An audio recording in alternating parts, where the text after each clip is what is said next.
കൊടുങ്ങല്ലൂരിൽ വെള്ളക്കെട്ട് ദുരിതമൊഴിയാതെ ജനം. കൊടുങ്ങല്ലൂരിൽ വെള്ളക്കെട്ട് ദുരിതമൊഴിയാതെ ജനം. കൊടുങ്ങല്ലൂർ നാഷണൽ ഹൈവേയുടെ അശാസ്ത്രീയമായ റോഡ് നിർമ്മാണത്തിന്റെ ഭാഗമായി കൊടുങ്ങല്ലൂർ ഡിവൈഎസ്പി ഓഫീസിന് പടിഞ്ഞാറ് വശം രൂക്ഷമായ വെള്ളക്കെട്ടിൽ അവിടെയുള്ള സാധാരണ ജനങ്ങൾ ബുദ്ധിമുട്ടിലാണ്. വെള്ളം ഒഴുകിപ്പോകുവാൻ വലിയൊരു തോട് ഉണ്ടായിരുന്ന സ്ഥാനത്ത് ഇപ്പോൾ ആ തോടിന്റെ 1/4 മാത്രം വലിപ്പമുള്ള ഒരു ചെറിയ ബോക്സ് ടൈപ്പ് കാന മാത്രമാണ് ഇപ്പോൾ നിലവിലുള്ളത്. നിലവിൽ കാരൂർ മഠത്തിലേക്കും വിഘ്നേശ്വര ക്ഷേത്രത്തിലേക്കുമുള്ള റോഡ് പൂർണ്ണമായും വെള്ളത്താൽ മുങ്ങപ്പെട്ടു. ഇത് വരും ആഴ്ചകളിൽ ഈ പ്രദേശത്ത് വലിയൊരു വെള്ളപ്പൊക്കത്തിന് സമാനമായ സാഹചര്യത്തിലേക്ക് വഴിവെക്കും.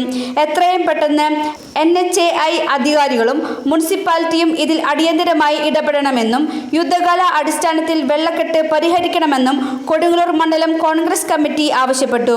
Block Congress president ES Sabu, മണ്ഡലം Congress president PV Ramanan, block Congress general secretary Sanil Sathyan, Sunil Kalarikkal, treasurer P Dileep എന്നിവർ സംസാരിച്ചു.